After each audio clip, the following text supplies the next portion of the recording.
சாதியை அழிக்க முடியாது.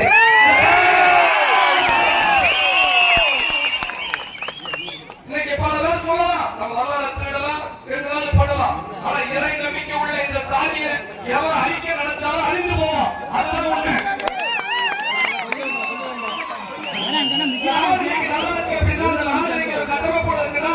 அதுக்கு நம்ம தான் காரணம். இந்த நாட்டுக்கு சுதந்திரம் கொடுத்தது நம்ம தான். இந்த நாட்டுல கோயில் குளங்கள்லாம் கட்டி கொடுத்தது நம்ம தான். இதெல்லாம் கட்டி கொடுத்த ஒரு பரம்பரையை இன்னைக்கு நிம்மதியெல்லாம் வாழ வைக்கணும்னு சொல்லி நினைக்கிறாங்க. அதுக்குதான் எங்க ஐயா என்ன போன்ற போராளிகளை உருவாக்கி இருக்காரு. அதனால எங்களுடைய உடல்ல கடைசி தொட்டு ரத்தம் வரைக்கும் இந்த சமூகத்துக்காண்டி நம்ம போராடுவோம். இந்த விருதுநகர் மாவட்டத்தில் பல்வேறு பிரச்சனைகள் நடந்து கொண்டிருக்கிறது உங்க எல்லாத்துக்கும் தெரியும். ரத்தப்பட்டி மலை, ரத்தப்பட்டி மலை, ரத்தப்பட்டி கேள்வட்டி, கேள்வட்டி இப்படி எல்லா கிராமமும் அழிதிரண்டு ஒற்றுமையோடு நீங்க ஒற்றுமை ஏற்கனவே இங்க உள்ள எல்லா கிராமங்களையும் பொண்ணு எடுத்து பொண்ணு கொடுத்துருப்போம். ஏற்கனவே இங்க உள்ள அனைத்து கிராமங்களையும் பொண்ணு எடுத்து பொண்ணு கொடுத்துருப்போம். அந்த பாசத்தை தாண்டி எனக்கு ஒரு பாசம் இருக்கும். உங்க எல்லாத்துக்கும் இருக்கணும். நீங்க எல்லாம் ஒற்றுமையா இருக்கணும். நீங்க ஒற்றுமையா இருந்தா மட்டும்தான் நான் இங்க உள்ள பிரச்சனைகளை சரி பண்ண முடியும். இந்த நல்ல கோவில் பிரச்சனை போயிட்டு இருக்கு. நம்ம கோவையில வரக்கூடிய நல்ல சிலையை உடைச்சிருக்காங்க. அது சம்பந்தமா அந்த ஊர் மக்கள் எல்லாம் ஒரு இயக்கத்தில் இருக்காங்க. அவங்களுடைய வழிகளை நம்ம போக்கணும். அப்படிதான் நீங்க எல்லாம் ஒற்றுமையா இருக்கணும். இந்த மாவட்டத்தில் நடக்கக்கூடிய பல்வேறு பிரச்சனைகள் நம்ம எதிர்கொள்ளணும்னா நீங்க அனைத்து கிராம மக்களும் ஒற்றுமையா இருக்கணும். நீங்க ஒற்றுமையா இருந்தால்தான் நீங்க இந்த செலவழிக்க முடியுது. அதை முதல்ல மனதில் வச்சுக்கோங்க. தமிழ்நாடு முழுவதும் இப்ப எண்ணற்ற சிலைகள் வைக்க முடியாம இருக்கு. ஏன்னா ஒரு ஊருக்குள்ளே 2-3 பிரச்சனை.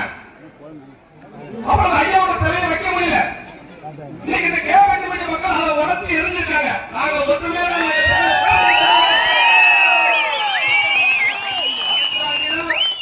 நம்ம இந்த ஊருக்கு எப்படியாவது போயோட ஐயாவோட சிலை திறப்பு என்பது சாதாரண விஷயம் இல்ல. இன்னும் 3000 ஆண்டுகள் ஆனாலும் சரி இந்த சிலையை திறந்து வைக்கிறதுக்கும் இந்த சிலை திறப்பின் போது எத்தனை கலந்துக்கிட்டாரு அப்படிங்கிற வரலாறு இருக்கும்.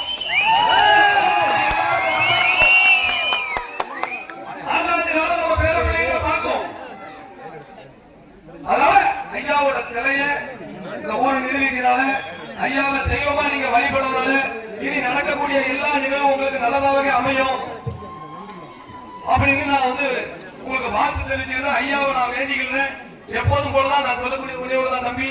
இளைஞர்கள் இன்னைக்கு நீங்க எப்படி இருந்தீங்க? ஐயா மேல பாசத்துல மழையும் பார்க்காம வெயிலும் பார்க்காம தான் இன்னைக்கு இந்த சிலையை நீங்க எல்லாரும் சேர்ந்து நிர்வகிச்சிருக்கீங்க. அதே மாதிரி இந்த ஊரில் உள்ள இளைஞர்கள் எல்லாரும் மது அருந்தும் பழக்கம் இருந்துச்சுன்னா அதெல்லாம் விட்டுட்டு உடற்பயிற்சி கூடத்தை ஏற்படுத்தி